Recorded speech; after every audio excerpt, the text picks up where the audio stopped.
Hello tout le monde, on est reparti pour 3 quarts d'heure à peu près de code autour de .NET. On a quelques petits points à aller voir et on va avancer sur un objectif principal, vous vous souvenez? Parce que ça y est, on a fini. Non, on n'a pas fini tout le jeu, mais on a fini déjà la première étape du jeu, c'est quand même chouette. On va avoir à déplacer nos ennemis, ça va être un point qu'on va faire. On va aller chercher sur l'enregistrement des données dans notre fichier de settings. Par exemple, c'est un peu chiant à chaque fois de redémarrer notre jeu et de demander Hey, c'est quelle culture tu veux?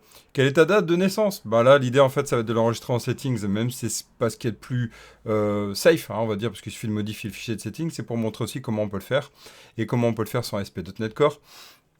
Très bien. Et puis, il y a eu un commentaire il y a 4 heures, au moment à l'heure où je tourne cette vidéo, hein, d'une personne qui dit Hey, j'ai mis un console.clear ici, ça fonctionne super bien. On va aller voir ça. Je fais un console.clear ici, et ça fonctionne super bien. On va aller voir. Moi, je l'avais mis au mauvais endroit parce que je voulais le mettre d'une autre façon. Et en fait, regardez ici, si je mets donc du coup FR, je fais 25 mon âge, voilà. Là, je mets 1 et c'est parti. Quelle direction? Ah ouais, mais non, c'est pas la bonne idée. En fait, ce qu'il faut, c'est mettre le clear juste avant et faire l'update après. Vous allez voir, on va aller donc du coup changer ça. On va mettre quel format de date, donc FR 25-10-1983. Voilà, on va faire 1.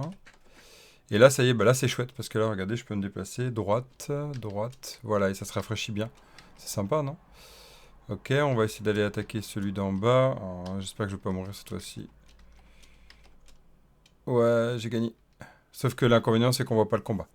Hein, c'est le seul problème, c'est qu'on voit pas le combat. On voit pas le résultat du combat, on sait juste qu'on est toujours vivant, ça c'est cool. Donc après, on pourrait rajouter des infos. Je suis toujours vivant.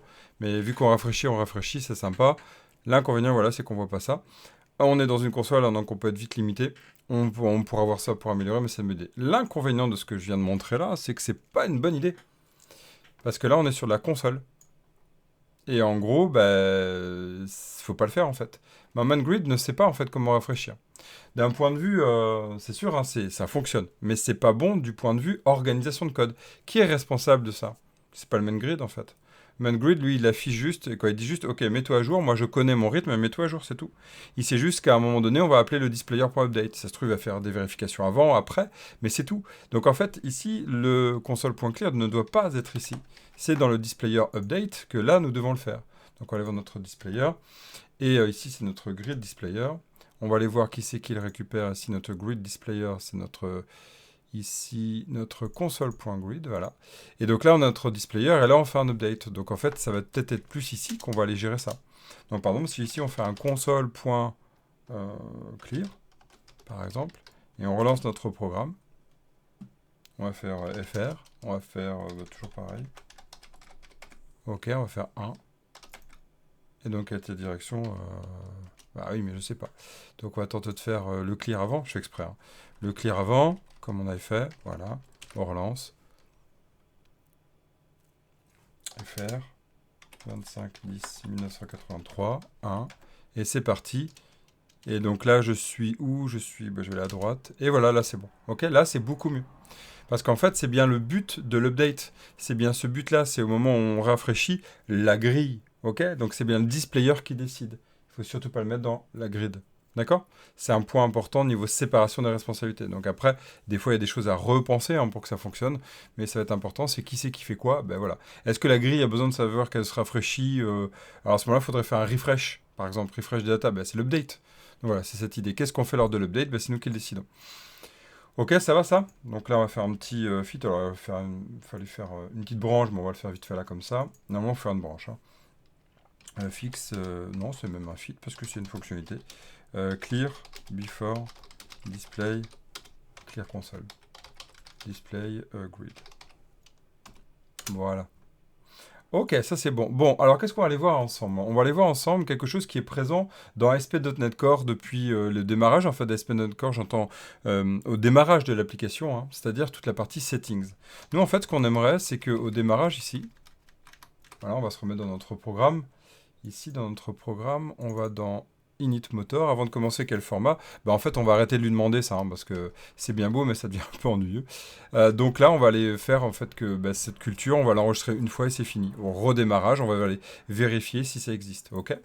Donc là, on va aller chercher ensemble sur la partie settings. Donc ce qu'on appelle les settings. Donc ce qu'on va faire, c'est qu'on va rajouter ici un fichier qui n'est pas présent dans le fichier dans le projet console de base, hein. On va rajouter un nouvel élément, un pp settings. Voilà. Bon, vous voyez, il ne trouve pas. Donc on va faire sur config. Voilà, alors on a du config JSON, ça sera très bien. Et on va l'appeler app settings. App settings. App settings. Oh là là, app settings. Je vais y arriver. Voilà, ce fichier de config, en fait, il va être reconnu après. Bon, on va virer ça, ça sert à rien du tout. Voilà.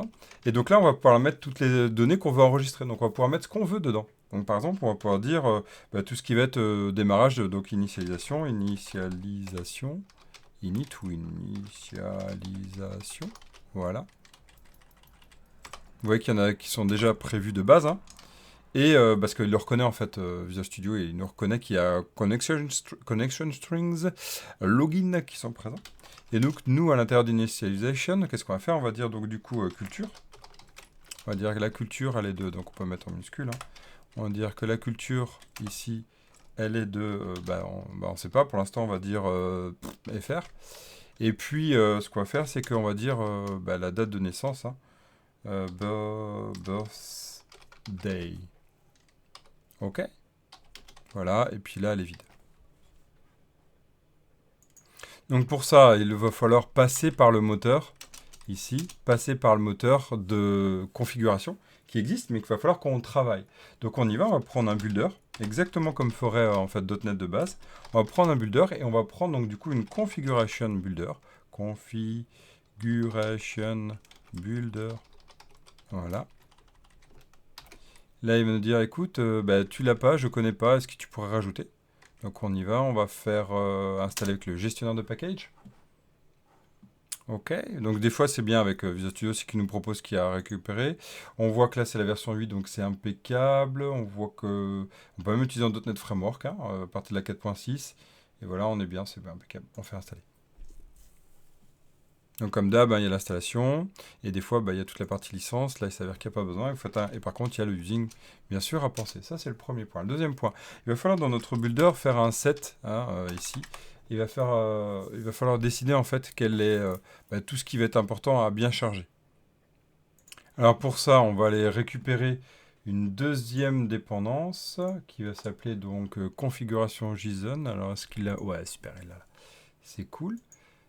Et comme ça, on va aller configurer tout notre travail. Builder.set, voilà, path. On va prendre le chemin en cours. Et puis, on va dire, OK, point. Donc, est-ce qu'il va être sympa? Ah, il veut pas. Allez, on va tenter de le rajouter là. Add. Ah, voilà. Te voilà. Et on va dire quoi? Écoute, je veux que tu prennes le app settings. App settings, voilà, ça va être trop gourmand. JSON. Et regardez, ce qui est intéressant ici, c'est qu'on va pouvoir mettre des options. On va pouvoir par exemple dire est-ce que tu le recharges reload and change, bool optional, donc là false, et true. On va le recharger à chaque fois. Ce qu'on va récupérer en fait, c'est un builder ici. Donc ce qu'on va récupérer ici, c'est qu'on va récupérer, regardez, un e-configuration builder. Donc là,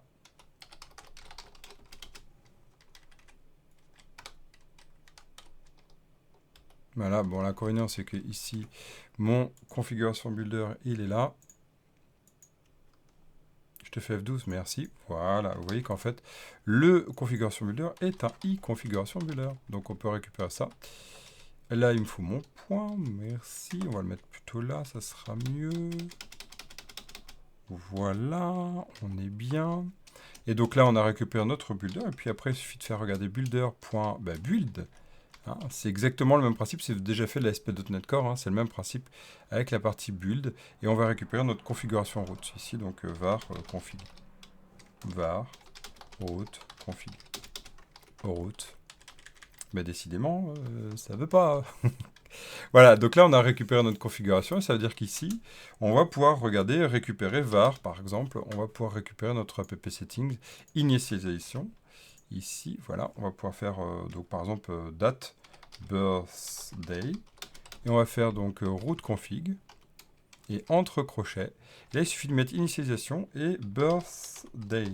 Pourquoi deux points? Parce qu'en fait, c'est le moyen d'aller chercher le nœud enfant. Et donc là, on a le premier nœud et le deuxième nœud. Ok, on va tenter. Birthday, si on met, je sais pas, moi, on va mettre ma date de naissance, si on l'avait déjà saisi. 25-10-1983. Voilà. Non, non, c'est pas CTRL F5, on va voir ensemble. On va plutôt faire... tac, on va plutôt faire ça, on va lancer.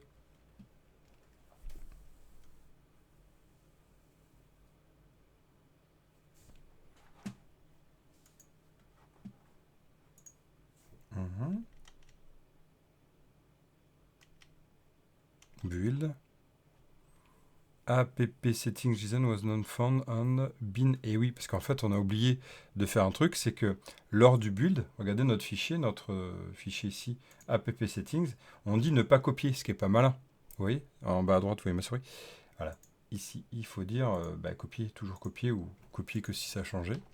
Et là, si on relance, ça sera mieux. On se fait vite avoir avec ce genre de choses.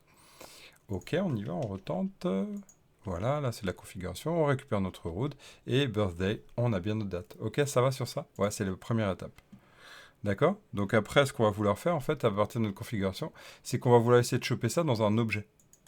Et donc pour ça, regardez, il y a .NET qui nous a fait tout un beau petit schéma. Je tiens à rappeler d'ailleurs quelque chose, hein, tiens, que vous savez peut-être pas. Dans la partie configuration, ce qui est génial en fait, c'est qu'on a un seul endroit qui est e-configuration qui propose en fait, des fournisseurs, des providers qui permettent de récupérer la configuration. On va pouvoir lire avec l'app settings, on va pouvoir lire avec les environnements de variables, ça c'est génial. Tout ce qui est command line aussi, et même d'autres sources comme du UNI, etc. On peut vraiment aller loin. Même par exemple les secrets JSON, etc. Donc voilà, c'est tout ce qu'on a travaillé là. On peut travailler avec même du add-memory, hein, in-memory. Donc on va préparer des données qu'on met dans la configuration. Comme ça, c'est à un seul endroit. Notre moteur se base que là-dessus. Je trouve ça super propre, tout ce qui est configuration. J'adore ce qu'ils ont fait. Oui, je ne tarirai jamais d'éloges sur ce que a fait .NET depuis .NET Core. Et donc voilà, la hiérarchie dont je vous parlais. Ok. Bon, on va descendre un petit peu. Puis en fait, regardez, ce qui est super, c'est qu'on peut récupérer les valeurs avec un système de binding. Donc par exemple, on va avoir un objet qui s'appelle settings. Et on va essayer de récupérer ce settings avec les valeurs qui nous intéressent. Par exemple ici, c'est le get required section. Donc là, c'est ce qu'on va tenter. Et on va proposer un objet par rapport à ça. Ok. Donc ça va être ça. Donc là, ce qu'on va faire ici dans notre settings. Alors dans notre settings, ici les settings sur cette partie-là, on va se mettre du côté infra, donc ça va être de la partie infra. On va se mettre dans nos modèles d'infra. Voilà. Des paramétrages. Hein. On verra après si on a besoin ailleurs. Ok, donc là je vais mettre un config settings. Config settings. À l'intérieur, donc du coup, on a dit quoi? On a dit que public string region property. On va prendre donc là on avait un string, c'était quoi la culture? Voilà. Selected culture. Donc elle va être de base en fr, on va mettre de base fr. Hop, s'il te plaît. Et on va prendre une deuxième qui va être la partie... là on va tenter datetime, on va voir si elle va bien le parser, on va voir, on s'amuse un peu. Datetime, et on va dire donc du coup birthday. Et potentiellement ce birthday, s'il n'est pas sélectionné, il va être à vide.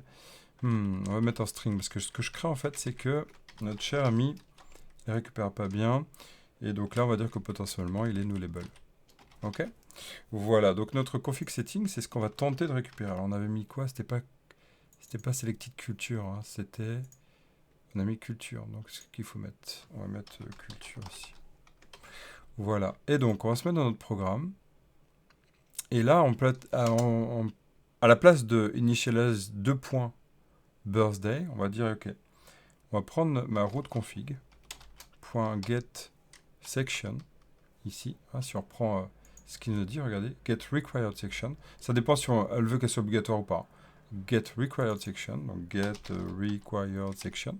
Là, on va dire, ok, c'est initialisation.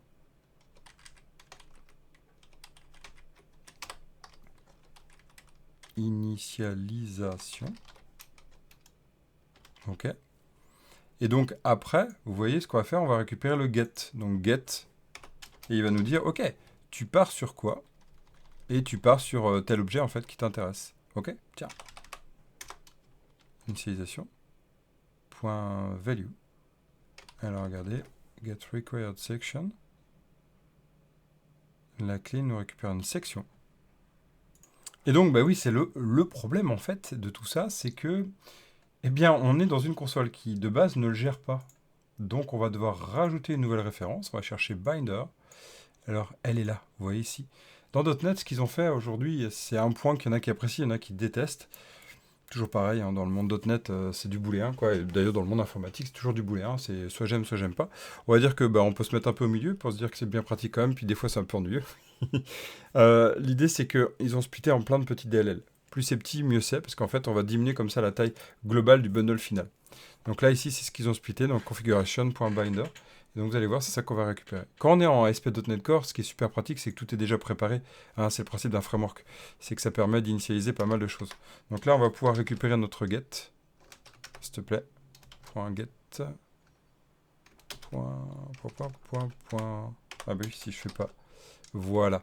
Et là, on va pouvoir dire, OK, je veux mon config settings. Voilà. Et donc là, on va faire var settings. On va retester ça. On va se mettre ici, juste là. Et on va relancer notre programme pour aller voir ça.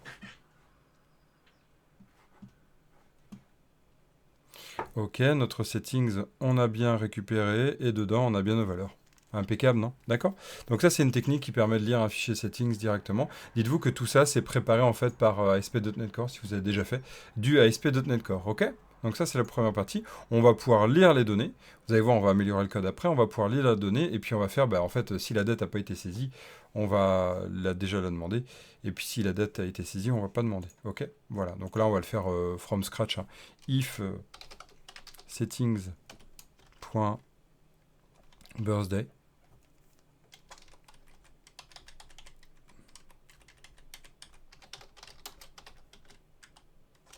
Voilà. À ce moment-là, on va les vérifier. Et puis on a... Alors ça, c'est un gros moyen de hack, hein, parce qu'il suffit d'aller dans le settings, d'accord?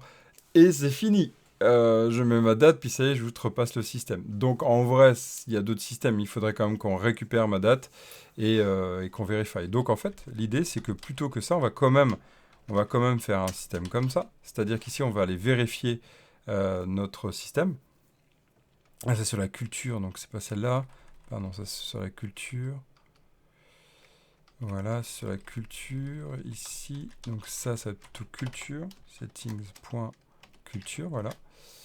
Si notre culture en ce moment demande la date, comme ça c'est bon. Ça c'est pratique. Par contre, bah, l'inconvénient, pareil, sur cette partie-là, c'est qu'on va être bloqué sur le fait que si demain on veut changer de culture. Il faudra faire un système dans les options qui va permettre de changer de culture. Ok, mais au moins ça évite de le redemander. Donc là, du coup, là, on va tester, on fait un CTRL F5, et normalement, bah voilà, c'est ça qui est super, il n'y a pas besoin de le demander, on sait qu'on est en français. Je trouve ça pas mal, et puis dans les options, on pourra changer. Ok, ça c'est cool. Bon, déjà, on va faire là, donc fit, d'ailleurs, vu qu'on est quand même, on va quand même se mettre sur une branche, hein, normalement.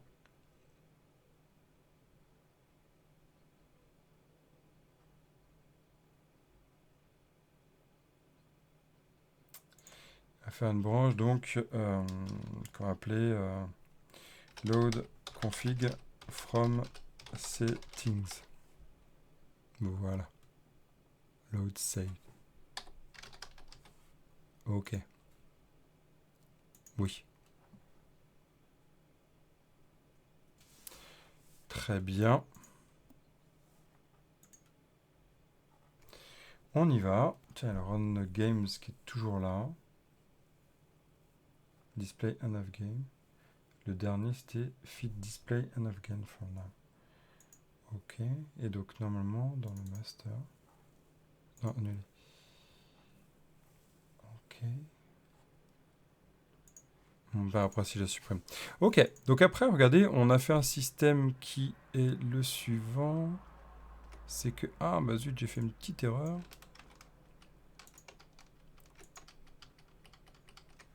On va regarder dans le programme, c'est quand même bien pratique ça. On va pouvoir regarder ce qu'on a fait comme erreur. ce qu'on a fait, ce que j'ai fait comme erreur. Voilà, et j'ai supprimé ça. Pratique quand même. Ok, j'ai oublié de faire ça. Donc là, on avait la vérification rule machine qui vérifie, donc qui va demander la date de naissance. Mais en fait, ce que j'ai envie, c'est que j'ai mon settings ici, j'ai envie de lui passer ce route config. J'ai envie de lui passer. Donc là, c'est pareil, on va aller dans notre rule machine. Notre rule machine, il est où, rule machine? Rule machine, il est là. Et bien en fait, rule machine, je vais aller lui passer en fait ma config. Donc pour ça, on va remonter un tout petit peu. Ça sert à rien, ça sert à rien. Voilà. Ici, tout ça, on va le remonter tout en haut. Parce qu'en fait, on va en avoir besoin tout au démarrage du moteur, mais vraiment tout au démarrage. Donc init moteur, voilà, ce sera très bien. Et donc, en fait, mon config settings, je vais le passer à mon rule machine. Comme ça, en fait, je vais aller passer la date. Donc, mon rule machine, children can use, ça sera même à lui. Voilà. Donc, min age. Et donc là, je vais prendre le config settings. Alors, est-ce qu'il va le trouver? Le config settings. Donc, je suis dans core.application. Et voilà, c'était ça que je pensais. Quand j'ai dit, je sentais bien que je n'étais pas au bon endroit. Donc, il y a deux choix. Il y a deux choix. Puis, je prends le choix le plus propre. On va prendre ici un iConfig settings. Voilà, qu'on va faire donc config settings. Ou settings config. Ouais, c'est mieux normalement. Config, normalement on devrait être comme ça, mais bon, c'est pas grave. Et donc là, on va prendre notre interface. On va se mettre ici dans notre core application, dans nos rules. Voilà. On va ajouter ici un dossier settings. On va prendre ici notre interface qui va s'appeler iConfig settings. Ok, c'est une publique. Alors pourquoi je fais ça? Parce qu'en fait, vu qu'elle était dans l'infra, j'ai pas envie de la présenter autrement. Là, je vais pouvoir faire un contrôle point virgule. Voilà. Et je vais aller dans mon programme. Non, dans mon... Il est où mon coucou? Coucou? Là, dans mon config settings. Et je vais prendre ces deux valeurs. Je vais les mettre là. Mais par contre, je vais les respecter pas comme ceci.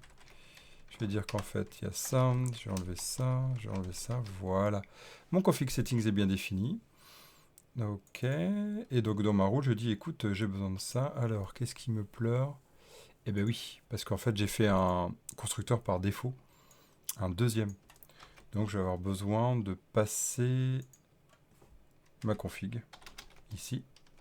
Et donc là, settings.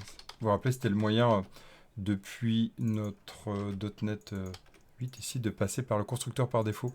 Donc là, c'est le constructeur par défaut. Là, on fait une surcharge de ce constructeur par défaut. Ouais. Ok, regardez là, c'est génial, parce qu'en fait, mon children can use, je vais faire un virgule, et j'ai juste à appeler mon settings. Ici, mes settings. Alors, config settings, mais j'ai oublié de faire un truc pour que ça fonctionne, parce que là, vous voyez, vous me suivez? Ouais, je vais réexpliquer tout ça. Il faut quand même que je respecte iConfig. Alors, je l'appelais comment? iConfig settings. Ok. iConfig settings. Et voilà. Donc là, je dis quoi? Je dis que mon config settings qui est dans l'infrastructure respecte le contrat iConfig setting qui est ce config setting dans la partie application. D'accord? Dans la partie application. Du côté rule, je dis écoute, j'ai pas envie de savoir quel est le config setting que tu me passes du moment que tu respectes mon contrat iConfig settings. Comme ça, je suis indépendant du système puisque c'est une infra. Et puis après, du côté programme, je dis ok, moi je suis en train de loader une config settings grâce au donc app settings et donc au moteur de configuration builder. Et vu que config settings va être loadé automatiquement par le get required section get, eh bien je récupère une settings qui respecte le contrat. Et donc ici, quand je passe dans children can't use game rule, eh bien boum, je la récupère, d'accord? Bon là il y a un peu de new label à faire, donc c'est le point à prendre en compte. Et puis du coup ici ce new label, ici on va dire que c'est du new label, voilà. Et donc normalement potentiellement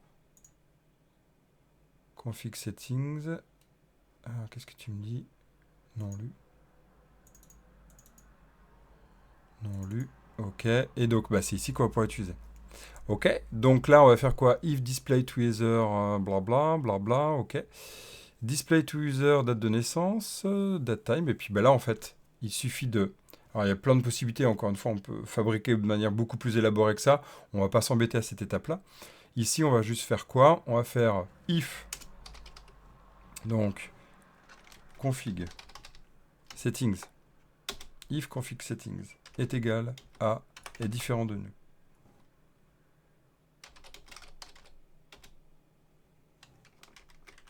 Non, est égal à nul. Ou, et s'il n'est pas nul, du coup, config settings, point, donc, voilà, birthday, et donc là, ou string.is null or empty, bah en fait, ce qu'on va faire, c'est que si c'est nul, on va le demander. On va le demander, ok? Voilà, donc là, on demande l'utilisateur, et sinon, en fait, on va aller récupérer la date, donc on va tenter de la parser. Donc pour ça, on va prendre notre string input, on va le mettre là, est égal à string.empty, voilà, et cet input, on va le mettre là. On va prendre un input, qui va être ici, et même on pourra aller encore plus loin. Ouais, je sais comment on va faire. Et différent de null et not string. Vous allez voir, j'ai changé un peu mon code. Voilà, pour ça, je vais mettre des accolades, c'est pas gênant. Je vais faire quoi ici? Je vais faire input reçoit. Est-ce qu'il a compris? Merci. Et là, je vais faire if. Donc, not. Non, non, pas not. Il n'a pas compris. C'est pas grave. Il a encore du mal à l'IA.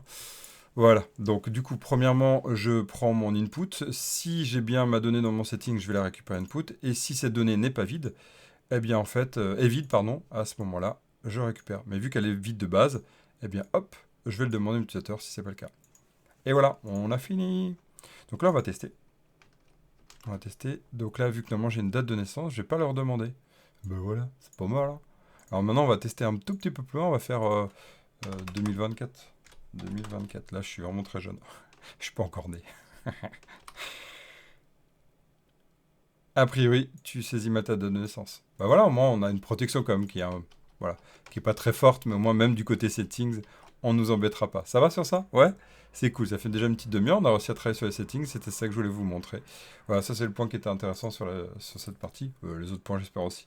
Fit, detect, birthday from, birthday from app settings. Ok. Ce qu'on va tenter, c'est d'aller créer un système qui va aller enregistrer notre config settings.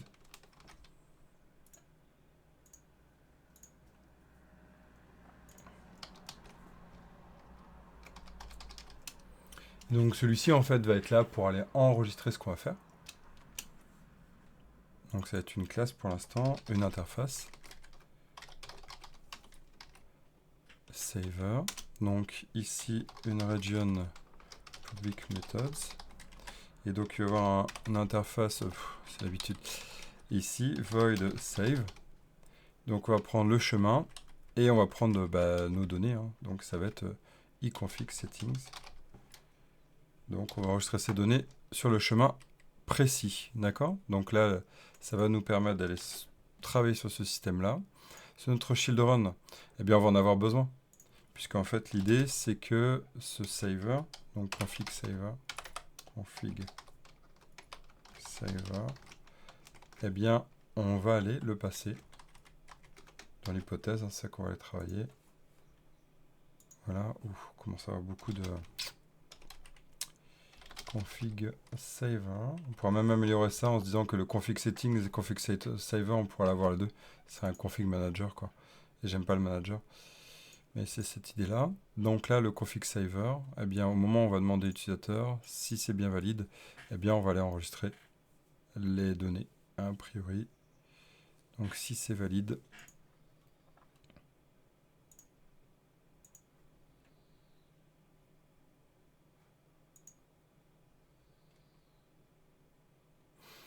là, on va l'enregistrer. Donc, on peut l'enregistrer là, la date de naissance. Mais il faut s'assurer que c'est une date. Et si elle est valide, eh bien, on peut l'enregistrer. On peut l'enregistrer au moment qu'il a saisi. Mais après, il ne pourra jamais. Ou autrement, on peut se dire qu'on va l'enregistrer que si elle saisit une bonne date. Voilà, donc on peut faire ça ici. If is valide, par exemple. à ce moment-là. Mais là, on commence à avoir pas mal de code. Hein. Je dois refacto ça. OK. Et là, on va pouvoir faire un config saver.save. Donc là, on a un chemin, mais est-ce qu'on a vraiment besoin de savoir le chemin ici? Bah non, pour moi, on n'a pas besoin de savoir le chemin. Donc là, on va tenter de mettre ça en commentaire. Le config saver, il ne va pas avoir besoin de ce chemin-là. Le chemin-là, en fait, on va lui préciser au moment où on va l'instancier. OK? Voilà. Ce sera mieux. Comme ça, on va être tranquille. Et donc là, on va passer notre config settings. OK. Et ce config settings .birthday est égal à donc notre datetime, notre birthday .toString de dd et pareil, ça peut être ça pourrait être amélioré parce que si on n'a pas la bonne culture, ça risque de péter. Hein, donc on pourra améliorer ça par la suite. Voilà. Et config settings différent de null. Voilà, ça l'a détecté. Hein. Il y a un type guard qui est automatique. Vous avez vu, automatiquement, il a détecté qu'il était potentiellement nul. J'ai mis différent de nul, là, ça y est, donc il est plus nullable. Ok, donc là, on va le sauver. Ce qui est bien, là, c'est qu'on a fini sur cette partie-là. Et ce qu'on va aller faire, en fait, c'est que ce config saver, on va l'initialiser en haut. Et on va l'écrire dans notre infra, la partie config saver. Donc, dans la partie infra, on avait config settings. Et on va mettre un config settings file config, viens là, JSON file même, oups, JSON file config settings, save, donc c'est une classe, et on va respecter i config save, control.pattern, voilà, c'est impeccable. Region public méthode, cette fois-ci ça c'est bon. OK. Donc là on va les sauvegarder. Et puis ici, on va aller prendre notre chemin. Hein. Donc là, il n'y a même pas besoin de le mettre là. On va mettre string. Donc path to save. OK. Voilà, là on est bon. Et donc l'idée c'est qu'on va aller sérialiser notre objet. Et après ça, en fait, on va aller le désérialiser. Ça va être ça. Ça va être vraiment ça l'idée. OK? Il nous reste 32 minutes. On est bon sur le planning. Alors pour ça, on a plusieurs techniques. On peut utiliser donc le JSON Serializer, hein, donc celui. Ce que je vais faire, c'est que je ne vais pas utiliser le Newtonsoft. Vous savez que .NET a mis en place un système de serialisation qui existe nativement dans .NET. Autant l'utiliser. Ok, même si Newtonsoft est très bien, hein, mais c'est aussi l'idée. Donc on peut utiliser le Serializer ici. Et vous voyez que là, je peux faire un deserialize ou un serialize. Ok. L'inconvénient, en fait, c'est que je vais désérialiser ou serialiser un objet. Et mon objet, c'est donc settings. Eh bien, c'est cet objet-là juste. Sauf que moi, je dois l'intégrer dans mon app settings. Regardez, je vais l'intégrer dans mon app settings. Donc, je dois intégrer le fait qu'il y a initialisation à l'intérieur. Donc, ce que je vais faire, c'est que je vais aller loader mon objet en entier, donc tout le settings, et je vais travailler sur les nœuds, et je vais dire, ok, ce nœud-là, je veux que tu changes. Et après, je vais resérialiser en JSON, hein, en string, et après, je vais l'enregistrer. Ok ? Donc, comment on va faire ça? On va donc ne pas utiliser cette technique-là, on va utiliser pareil le même système. Hein. Donc, on va prendre notre JSON, ici. Alors, tout d'abord, je vais construire mon chemin. Path to save. Complet, donc le pass to save on l'a déjà, et donc on va utiliser le pass.combine, et on va dire ok, on prend mon pass to save, virgule app settings, app settings.json, ok, voilà. Et donc ici, après ça qu'on a préparé ça, donc ce sera qu'on aura enregistré. Donc là, ce qu'il faut, c'est qu'on va devoir loader. Comment faire pour loader? On va prendre donc du coup un string JSON. Donc on va récupérer notre JSON. Et comment on va le faire? On va d'abord lire le fichier file.readAllText. Ok. Donc là, ça nous permet de quoi? Ça nous permet en fait de les récupérer tout le fichier. Donc après, ce qu'on va faire, c'est qu'on va aller récupérer notre JSON node. Voilà, node. Et donc là, on va aller charger notre item, donc JSON node.parse. Ici, en le partant, on peut même choisir des options. Vous savez d'ailleurs qu'en .NET 9 est apparu un nouveau options qui va arriver. C'est le option.web qui permet d'avoir tous les paramètres de base pour le web, si vous voulez serialiser en web. Allez voir ça, c'est dans la toute dernière nouveauté de la preview en cours à l'heure où je tourne la vidéo. Ok, donc là, on va prendre notre JSON. Et donc ici, notre node, on va pouvoir récupérer notre objet. Donc là, ici, si on va sur notre settings, on a initialization. On va faire node point d'interrogation. Et donc là, on va aller récupérer notre... qu'est-ce qu'on va récupérer? On va récupérer notre culture, là. Culture. Et là, on va dire, OK, reçoit blabla. Donc... OK, et donc c'est qui? Il s'appelle settings. Eh bien, culture. Voilà. On va dupliquer, on va faire birthday. Et là, on va faire birthday. Birthday. Birth. Birth. Voilà. Ok, c'est pas mieux, non? Ça comme ça? Ok, et maintenant, en fait, l'idée, regardez, c'est qu'on va pouvoir récupérer le JSON, de nouveau. Donc, node.toJSONString. On peut même lui mettre des options si on veut serialiser d'une certaine façon. Par exemple, on pourrait serialiser avec une option qui serait intéressante. Ça, ouais, s'il te plaît, accolade. Donc là, on va pouvoir chercher, par exemple, qu'est-ce qu'on va pouvoir chercher? Là, right indented, oui, à true, voilà. Et donc là, on va pouvoir faire quoi? On en a récupéré notre JSON, il ne reste plus qu'à utiliser quoi? Le file.write all text. Voilà. Donc là, ça nous permet de sauvegarder. Et ce qui est bien en ayant isolé ce système-là, bien en fait, c'est qu'on peut le faire une fois, et on pourra changer le moteur si on trouve qu'il n'est pas assez performant. On va pouvoir le tester indépendamment. Là, dans des vrais tests unitaires, je dis vrais, entre guillemets, dans des tests unitaires dédiés à une fonction. Là, le test unitaire par fonction. On va le blinder ici pour prouver que tout est OK. OK, il y a peut-être d'autres techniques qui vont être meilleures, mais au moins, c'est isolé. Et du point de vue sauvegarde, ça va être prêt, quoi. Donc là, nous, ce qu'on va faire, c'est qu'on va aller tester dans notre programme si tout est OK. Donc on va se mettre là, juste au-dessus. Pour l'instant, on ignore tout le reste, c'est juste pour tester. Var saver reçoit new saver. Là, ici, qu'est-ce qu'il nous faut? Il nous faut donc un path.save. Le path.save, c'est celui-ci. OK, le path.save, c'est ici. Et donc là, on va faire un saver, save. On va faire un new config settings. D'accord? En passant, donc, accolade birthday est égal à 25,01, juste pour voir. Voilà, que ça fonctionne bien. On va tester ça tout de suite. On va se mettre dans notre saver, on va se mettre là, on va faire F5. Ok, on y va. Voilà, combine, c'est bon, on a le bon. Et vous voyez, vous va le chercher dans bin debug.NET 8. C'est là que ça va être intéressant, c'est là que ça va être mis à jour. On récupère bien tout, donc c'était 25 octobre. On a notre parseur, on met à jour notre culture. Et ici, notre 25.01, c'est parfait. On récupère notre JSON réindenté avec 25.01 et on save. Ah, donc on se dit, tiens, je vais aller voir mon app settings ici. Ben non, ça c'est le app settings de notre développement, d'accord? Ce qu'il faut en fait, c'est ouvrir votre dossier dans l'explorateur de fichiers.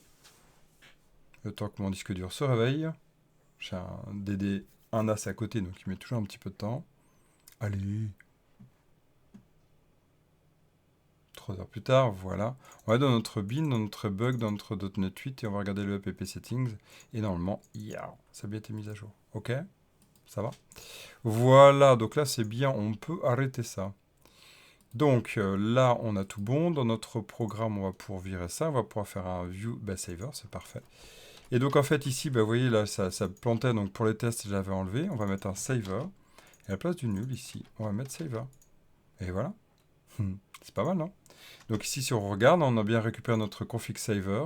Et notre config saver, en fait, il est passé comme paramètre par défaut. Vous vous souvenez, c'est des variables qui sont communs à toute la classe. Et donc là, on va pouvoir faire ici un save. D'accord? On va tester ça tout de suite, ça vous dit? Allez, c'est parti, on va déjà voir ça, puis après on le testera pour la partie culture. Je regarde l'heure, ouais, on se rapproche doucement de la fin. Ok, on y va. On va faire un CTRL F5, on va être fou. Normalement, on ne doit pas demander. Ouais, c'est bon. Ok, maintenant on va retourner dans mes settings du démarrage. Je vais me mettre là. Je vais virer la date. Et normalement, je dois redemander la date. On y va? CTRL F5. Intéressant. Donc normalement, il ne devrait pas avoir la date. Mais c'est normal parce que ça écrase. Ça écrase comment app settings. Mais oui, voilà. C'est que ça écrase. Faut pas que je le modifie là. Hein. Donc ça va être dans app settings. Parce qu'en fait, celui-ci, je l'ai mis en toujours copier. Donc en fait, il écrase. Donc c'est bien ici qu'on va initialiser. Sinon, on est en plein développement. Hein. Ça n'arrivera pas, c'est juste pour le dev. Ok. Donc là, je mets en birthday. Si je fais F5, il va me demander ma date de naissance. Oh, c'est pas mal. 25/01 1983. Ok. On arrive là. Pass to save, blablabla. Bla, bla, bla. Ok. On démarre le jeu. C'est impeccable. Super. Je ferme le jeu. Je relance. Et là, ah, il y a un petit souci. Donc on va aller voir pourquoi. Parce que normalement, ma date de naissance... Ah, mais c'est non. Oui, bon. C'est pas par là qu'il va falloir que je teste. Vous avez compris, c'est le même souci. Hein. C'est-à-dire que là, vu que je relance depuis là, en fait, mon programme, il va toujours réécraser avec la valeur. Donc en fait, ce qu'il faut, c'est le lancer à partir de l'exécutable qui est ici. D'accord. Vous avez plusieurs choix pour lancer, d'ailleurs, je ne sais pas si vous vous souvenez. Ici, si on lance, vous allez sur votre CMD. Hein. Vous pouvez soit vous mettez ici dans la votre console, vous faites un .NET Run. D'accord. Ça va le compiler, lancer. Soit vous mettez ici, là, c'est tout le package que vous pouvez lancer. Hein, tout le bloc, vous pouvez le donner à un testeur. Et c'est vraiment tout ce qui a testé. Vous dites, ok, tu testes, tu cherches alors type, il est où? Tu cherches l'exécutable, voilà, et tu lances cet exécutable. Ouais, mais je suis sous .NET Linux, je suis sous Linux. Alors vous faites CMD ici, et là vous faites .NET, espace, et là vous allez chercher le nom de votre projet. Alors, il y en a un peu partout. Voilà. Non, c'est pas l'application, c'est pas l'infra, c'est le console.ui. Donc on va chercher le console.ui. Voilà. Et là, voilà. Je lance ma date de naissance. Donc là, c'était chaîne vide. On va lancer ça. Donc on va faire 25/01 1983. Ça, c'est sous .NET Linux. Hein. En Linux, on fait ça. .NET espace nom de la DLL. Voilà. Donc là, j'arrête mon programme. Et si je relance, alors, ça fonctionne là, cette fois-ci. D'accord? Ça, c'est bon. Et sinon, vous lancez l'exécutable. Hein. Ça revient même ici. Voilà. On va voir notre app settings. Normalement, il a bien saisi la date que j'ai mise. Et ouais. D'accord? Donc, faites-vous pas avoir là-dessus. En tout cas, je vous y invite. Hein. Clairement, on peut vite se faire avoir. Bah zut, je comprends pas, ça écrase. Oui, parce que là, j'ai mis toujours copier et qu'en fait, ça copie que s'il y a des nouvelles valeurs. Donc là, ce que je pourrais faire sinon, c'est que plutôt que toujours copier, je peux faire copier si plus récent. Ok, donc sauf que vu que j'ai le nouveau, s'il est récent, c'est là que j'ai fait une mise à jour. On peut faire ça aussi. Ça vite d'écrase. D'accord? Eh ben c'est bien ça, on a quelque chose de propre. Alors, il ne nous reste plus qu'à finir sur une partie. Notre roll machine en plus, il connaît pas. Le children il connaît, il va sauver. Ok, c'est super. Et ce qu'on va faire, en fait, sur la culture, on va faire pareil. Hein. On va faire ici un saver. Saver.save. Et donc, du coup, on va remodifier ma culture. Cette fois-ci, avec ma culture ici. Donc là, mes settings, ils sont là. Et là, donc, du coup, je vais faire mes settings. Ah, il y a là, hop, book. Et là, je vais faire settings. Point d'interrogation. Culture reçoit culture. Ok. Alors, pourquoi tu pleures? Eh ben oui. Ok. Ça, c'est bon comme ça. Très bien, il faudrait que je fasse un if different. Ok. Je vais vérifier un truc de coup dans mon save que j'ai pas fait d'erreur. Bah non, c'est bon. C'est bon, ça c'est bon. La mise à jour se fait. Bah voilà, c'est impeccable. Tout bon. Voilà, on va pouvoir faire un beau commit ici. Fit save birthday and culture in app settings. D'accord? Voilà, ce principe-là que je vous montre, ça vous évite en fait d'aller créer un objet qui représente tout, parce qu'on trouve pas mal de tutos là-dessus qui peuvent montrer ça. D'écrire en fait tout votre app settings, c'est d'un côté très pratique, mais moi vu que je veux pas récupérer tout mon app settings, ce qui me sert à rien, c'est l'autre technique, c'est de faire celle-ci, hein, donc ce que je vous remontre. Hein. Voilà, c'est une des techniques avec le Node. Ok, bon, faut vérifier si nous les bonnes, hein, amusez-vous. Ok, bon, on est bien, non? C'est pas mal. On est à 43 minutes, on va arrêter là. Ça sert à rien de démarrer une nouvelle partie. La prochaine fois, on fera déplacer nos ennemis. Ce sera cool. Et puis après, ce qu'on va aller faire, c'est qu'on va aller enregistrer la partie en base de données. Je pense que ça sera pas mal. Donc on va aller se connecter à la base de données. Et on pourra comme ça faire du load game. Hein, parce que pour l'instant, regardez, si je lance mon programme, ici, il va me redemander ma date de naissance. C'est normal, parce qu'elle était vide. Passe pas de 3 heures. Allez. Échec. Qu'est-ce que t'as à pleurer? Ah bah oui, normal. Vu que j'ai lancé, il n'est pas capable de réécrire. C'est logique. Voilà. On y retourne. 25, 10, 1983. Voilà. Et donc là, bah, ce qu'on aimerait, c'est faire le 2. Sauf que là, bah, il n'y a rien. D'accord? Donc on fera ça. Donc 1, on fera déplacer nos ennemis, et puis 2, on fera ça, puis après, il y aura les options. Merci beaucoup de m'avoir suivi. J'espère que ça vous a plu. J'espère que vous avez appris des choses. Et puis, bah, on se retrouve dans 2 jours pour la partie sur 1, pouvoir déplacer mes ennemis, et 2, on va aller commencer à enregistrer notre partie. Admettons si on voulait l'arrêter à un moment donné. Codez bien, restez curieux, restez curieuse. Ciao, ciao.